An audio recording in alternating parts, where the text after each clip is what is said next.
Welcome to Made in Science, the official podcast of the University of Stuttgart. My name is Wolfgang Holtkamp. I am Senior Advisor on International Affairs at the university and your host. Today, we welcome Sven Hahn, who is the City Manager at the City Initiative Stuttgart. Hello, Sven. Glad to be here. Hi. Sven, you are City Manager. Can you tell us what that position is really all about? It seems to be more of a new position in German cities. Well, I don't know if it's new, but generally speaking, we are an association of all companies connected to local economies. So you have catering industry, you have retail businesses, you have event organizers, you have theaters, you have real estate companies, everything that is dependent on customers who come to the city. So our job is to make the city or inner city a place where people like spending time, so they have a chance to, go to the movies, go have a drink, eat something, buy something, and enjoy themselves. So we try to boost their local economy. Do you know where the idea of a city manager comes from? And does something like this already exist in other cities in Germany? Well, it usually exists under different configurations. Sometimes it's part of the city administration. Sometimes it's privately funded, which is in our case, is how we work. So, but generally speaking, city marketing is a position or an entity that exists pretty much in every larger city. When you think of your work, which takes place, as you just sort of sketched it, between the public sector and business, what motivates you to act between these two, let's say, different and perhaps even conflicting sectors? Well, it might be conflicting. We are by choice and very by choice we are part of the civil sector. So we're no company that tries to make money. We are not, on the other hand, not part of the city administration or state administration. So therefore we can kind of negotiate between the different sectors. And what motivates me basically is the more you look at it, the more you find that the different sectors don't have too much in common, if they have anything in common at all. They're good at very different things. And they both have the interest of the people in mind, once as inhabitants of the city, in the other case as customers, and to basically drive the city forward, make the city a better place is our interest. So basically negotiating between the public sector and the local economy is what we do, and that is a challenge in itself. It sounds to me you are a mediator between different groups, and you have taken up that challenge. Have you observed that there is a growing gap between the business and the public sectors in terms of interests recently? I don't think there's a growing gap, or I don't know whether there's a growing gap, but I feel like a lot of the jobs have gotten more complicated. So having a retail business in the past was you opened your door, people came in and bought something, and then, that was your business. Now you have online shops, you have cities that have very different challenges concerning climate change, concerning traffic in the cities and whatnot. Technological advancements that you have to take into account. So jobs have gotten more complicated on every side. Governing a city has certainly gotten more complicated. You can't just go out and build something. People got to be involved, and the public's got to be involved, and all of that. So I think every job has gotten more demanding, and so there is a lot more to know about the other side.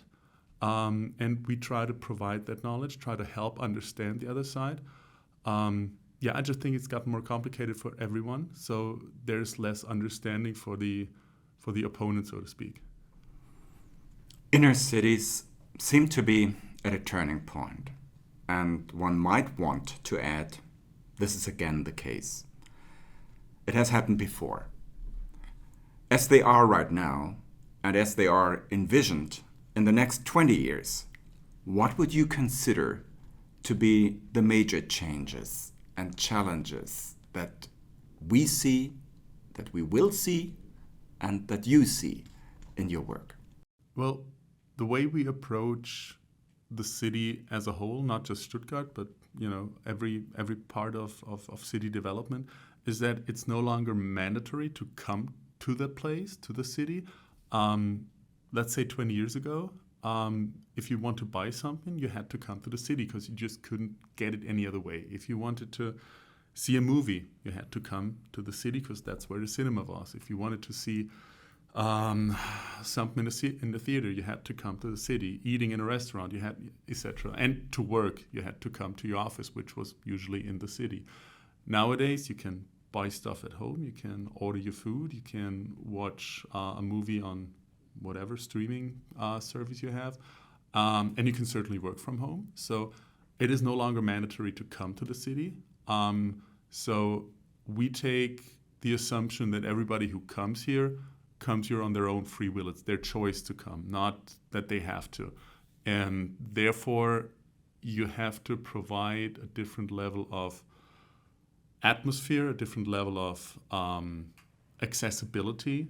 How you get here makes a difference. If it's a hustle to come here, if you have to sit in a traffic jam for 3 hours, or if your train's not on time, that's not gonna help the decision to come to the city. You're gonna sit on your sofa and order stuff from Amazon or whatnot.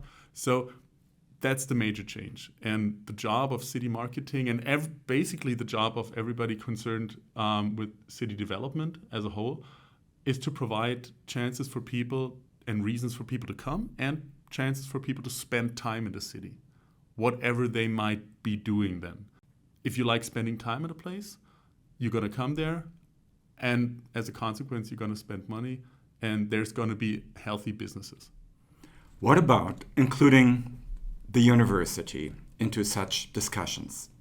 Considering that research on inner city mobility, for instance, or architecture is frequently conducted here, could there be a closer link between city management and your job and the university to find answers to some of these challenges?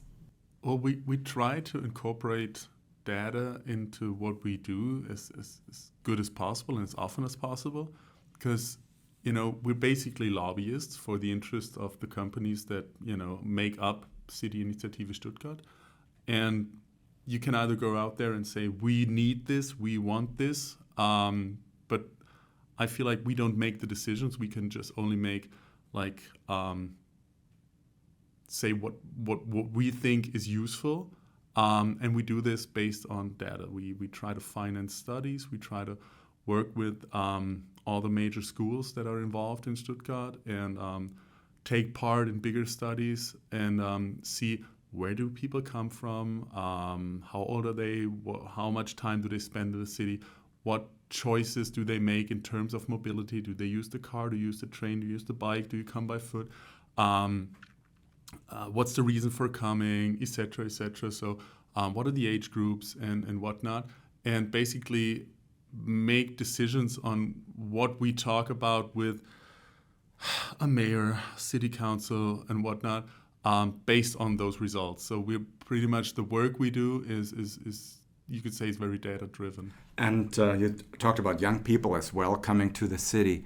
And speaking of different groups coming to the city of Stuttgart, looking back a little bit into the past, after all, you've been also a student at our university, is Stuttgart today a student-friendly city?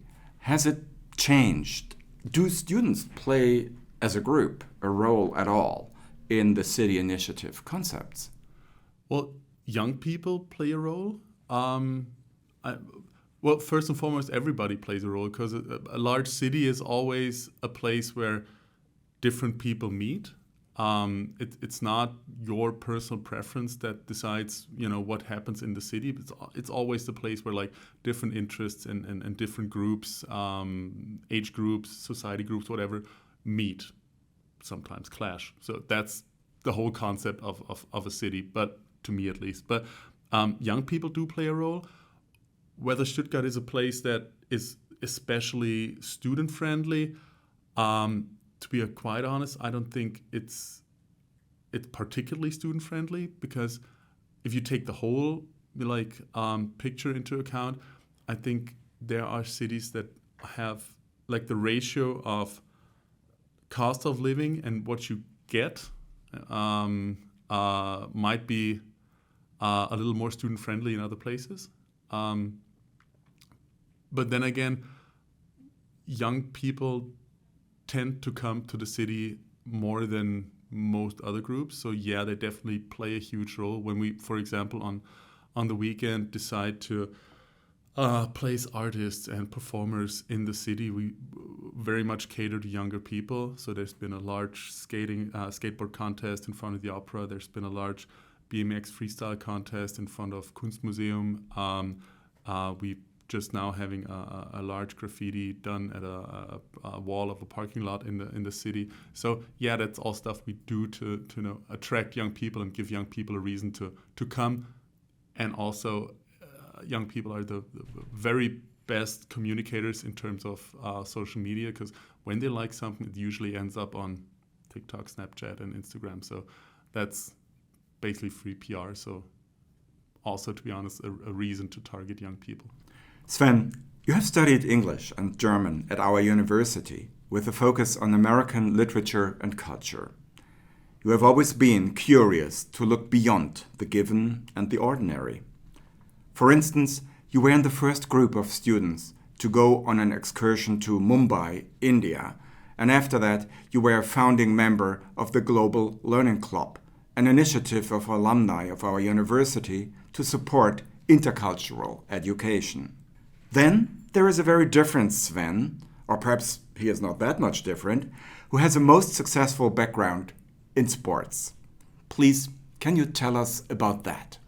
Well, I was, as it was called in the US, a student athlete. So I've been doing sports, and in my case, track and field, for a number of years on a quite a demanding level. And I've been always doing that during my time at school and later at university. And that basically was my ticket to exploring a bit, because at a certain level you get to take part in championships and meets that were not only in Stuttgart or Germany, but also abroad. And that part of sports I really, really enjoyed. And that basically also was kind of the trigger to take part in the course, in the project you mentioned, going to India for a couple of weeks. Before that, actually, sports opened the door to have to be studying in the US on a athletic scholarship at a really, really nice university there, and traveling the country and meeting people, being involved with a lot of people from different backgrounds and nationalities. So yeah. Did you notice, Sven, when you went to the United States, that you were kind of searching for an addition to the person whom you are, and that when you came back, that actually something had been added to you? Well, it showed me definitely that there's several ways to achieve a goal or to go about certain things. It was definitely very much a cultural shock. Not only different system of studying, for me also in sports, a different system of training, different way to approach sports studying. Also, we had a very international team, a Canadian coach, and teammates from South Africa, from Greece, from Canada, from the US, from Israel, and from Serbia and Croatia. So we were a very, very international unit. With everything that comes about, because everybody had to, adjust to a different system and different types of working and studying and so forth.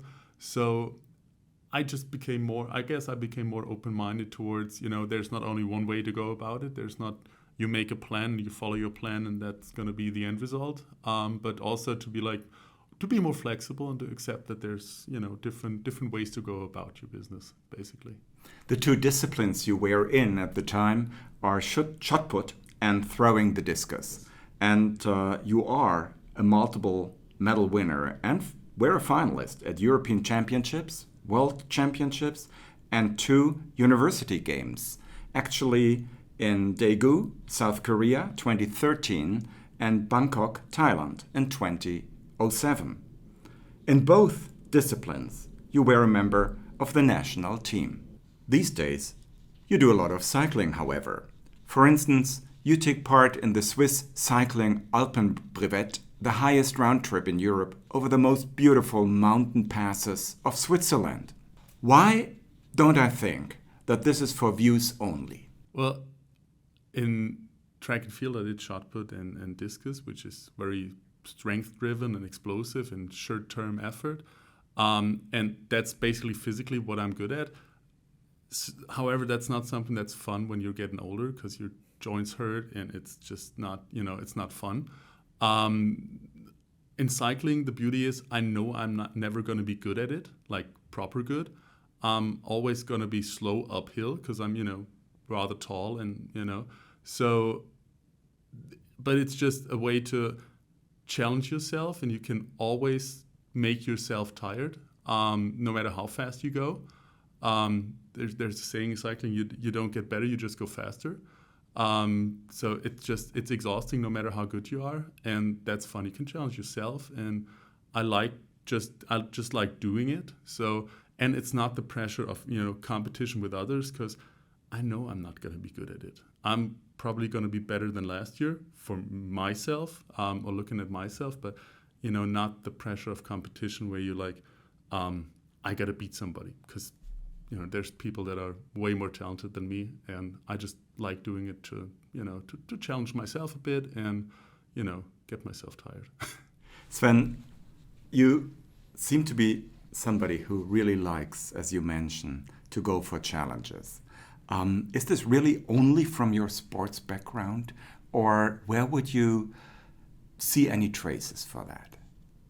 Well, yeah, to be good at a sport at a certain level, of course, you got to be competitive in a way. You got to like making improvements, but also it's got to be, you have to do a job and look at it and only be satisfied when you've done it well. And that's probably carried over to know the way I approach work. When I take the time to do it, I like to do it well. And have a result where you can say, well, yeah, I'm proud of what I did. So that's probably what's carried over from the time at university, and also especially from the time doing athletics at a certain competitive level. Obviously, you want Stuttgart to be a finalist, a medal winner sooner or later among the leading cities that can be awarded, the best medals in the city, among the cities here in Germany. When you look at the last 2 years and the experiences that we all, of course, gained from that, how has the pandemic opened up new issues and ideas for the city of Stuttgart that have not been articulated before?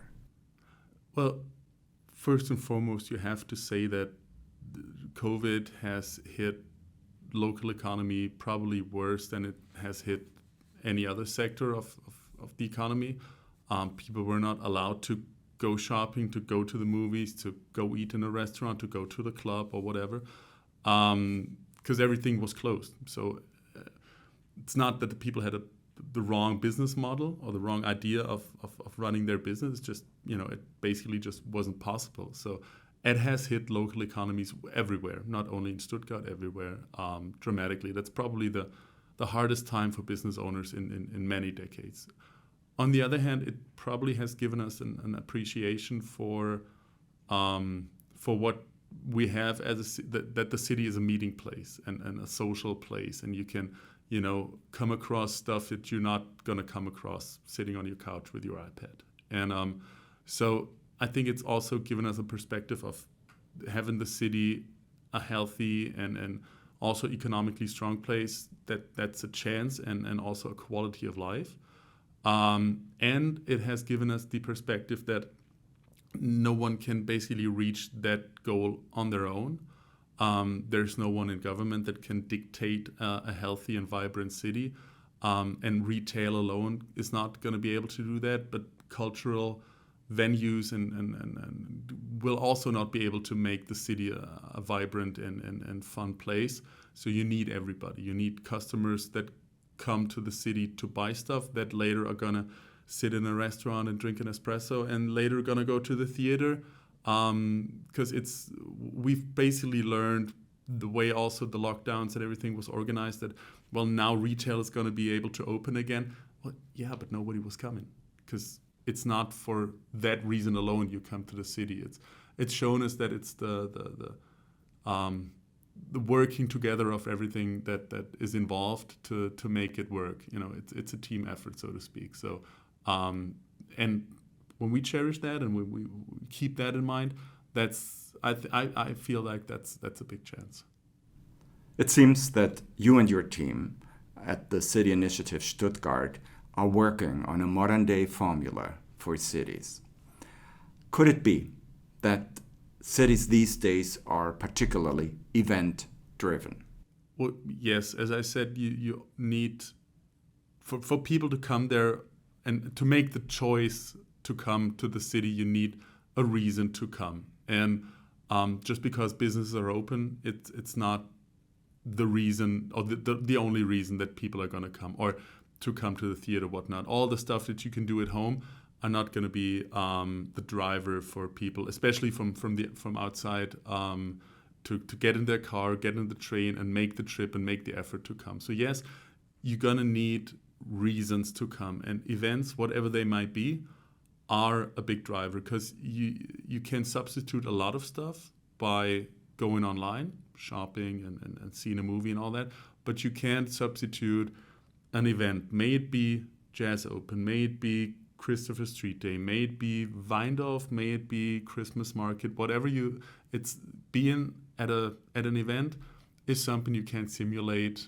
in a digital way. So everything that can't be like copied online is basically a good driver for people to come. And yes, events are something that we hardly, also something the pandemic has showed us, you can't make social interaction happen online as easily as, in person.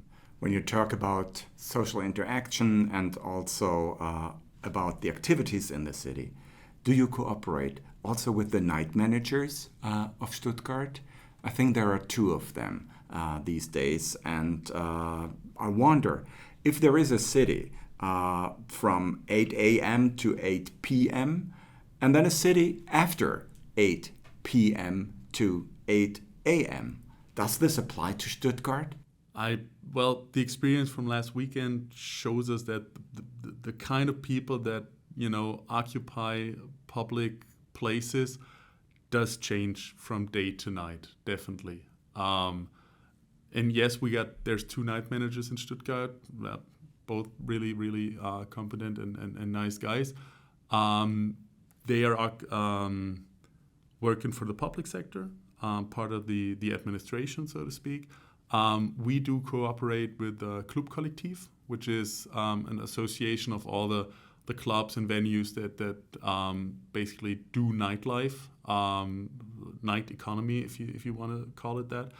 And they also do their part to make the construction of an inner city complete, so to speak, because we've been talking about younger people and reasons to come. Well, going to the club and having somewhere to celebrate and have a couple of drinks or whatnot, or listen to music and dance is a part of life and a very important part of that. And running a business like that is not easy. Definitely a lot of challenges from safety and security perspectives and conduct of people and whatnot. So there's a lot involved there as well. So yeah, I like cooperating with our partners on that side a lot, actually. Plus, we share common partners that, the people that work with catering industry on the daytime also work with catering industry in the nighttime. So there's places where we can work together on an operative level, so to speak. And also, you have to see, we had there during the pandemic, one of the groups of people that was hit the hardest was young people, because there was just nothing to do. And having a night culture in a city gives people something to do in the best sense of the word, So having that offer to young people definitely is part of our job and part of our jobs, our partners at Club Kollektiv. Do you think that Stuttgart is an underestimated city in Germany?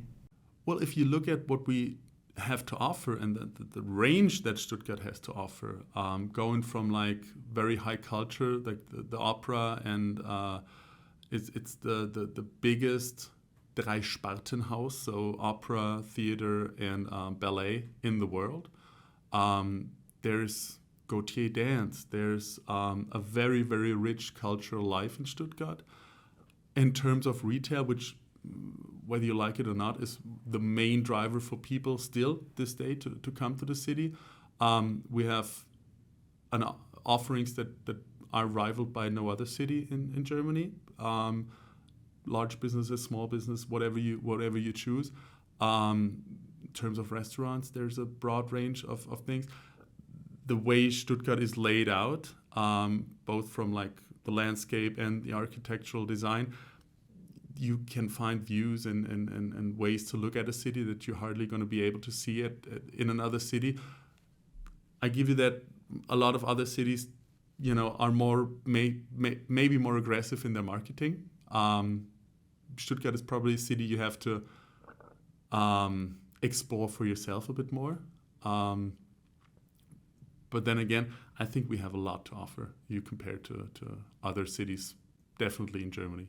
Sven, what is the next project you are working on?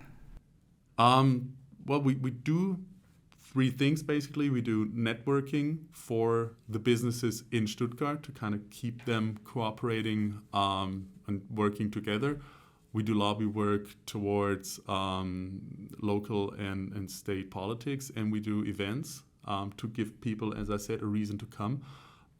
We're busy on all three fields, so there's going to be kind of a break in the summer, but we're working on everything that's going to take place in September, October, and time towards Christmas. So yeah, we're basically working all through the year on these three areas. Working on the event side has become especially challenging because all the industries I mentioned are looking for people to work like I've never seen before.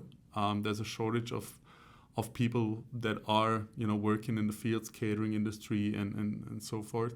So that is probably going to be one of the challenges for the upcoming month and maybe years, to have the businesses running and also supplied with people working there.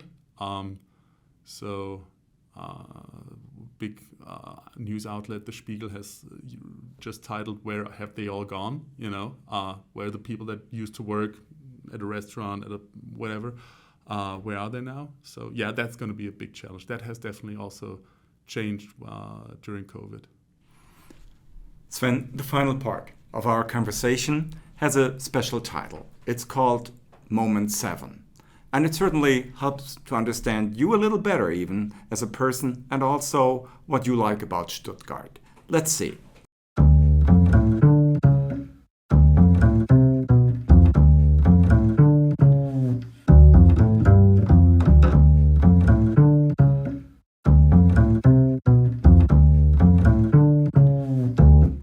We have collected 7 questions that we would like to ask you. Please answer as shortly as possible. Moment 1. Spätzle or Maultaschen? I have to go with Maultaschen. Moment 2. One thing you could change about the city. I feel like it would be great if we had more local engagement. I feel especially Stuttgart is a place where people care about everything that's going on in the world. And I think the easiest way to make the world a better place is, starting in front of your doorstep. So I'm rooting big time for like people to engage in change and in the conversation here. Moment 3. Do you have a book recommendation about Stuttgart? There's Charakterköpfe Stuttgart about prominent people of the city, and there has been a book that I was fortunate enough to write one chapter, 100 Reasons to Visit Stuttgart, made up of newspaper articles about the city and reasons to come here. So I'd say I've done one chapter of 100, so it's not self-promotion. So I'd like to say 100 Reasons to Visit Stuttgart. Moment 4. A newcomer to the city should visit this place first. Well, you certainly have to go on one of the heights of Stuttgart, so either Birkenkopf or the Fernsehturm, because the way the city is laid out, it gives you special perspective to see the city from above. So yeah, Birkenkopf or TV Tower. Moment 5. Your favorite place on campus at the University of Stuttgart is? Well, I've studied downtown on the campus, but to be honest, I really like the places up in Vaihingen where you can walk down to that little lake behind the dorms. I really like that place. Moment 6. If I could start all over again, I would do the following differently. To be quite honest, I've probably made I've had a couple hiccups and mistakes along the way, of course, but I wouldn't really make drastic changes. I really like where I am today with my family and my kids and my wife and my job. So I'm quite happy the way it turned out. So not a lot to regret, actually. And finally, moment 7. Please complete the following sentence. The best thing about Stuttgart is... Of course, it's people. Thank you, Sven, for our conversation. Thank you for your honesty in answering the questions about the city and about yourself. We are, of course, very much looking forward to staying in touch, especially since your office is so close to our university. Most of all, we wish you all the very best for your projects and the future. Thanks also to our podcast team, Vanessa Misiloglu from the University of Stuttgart Alumni Office and Christina Fischer from our Communications Department. And to our podcast audience, please stay healthy, stay good, and stay tuned for our conversations that are always based on what is made in science.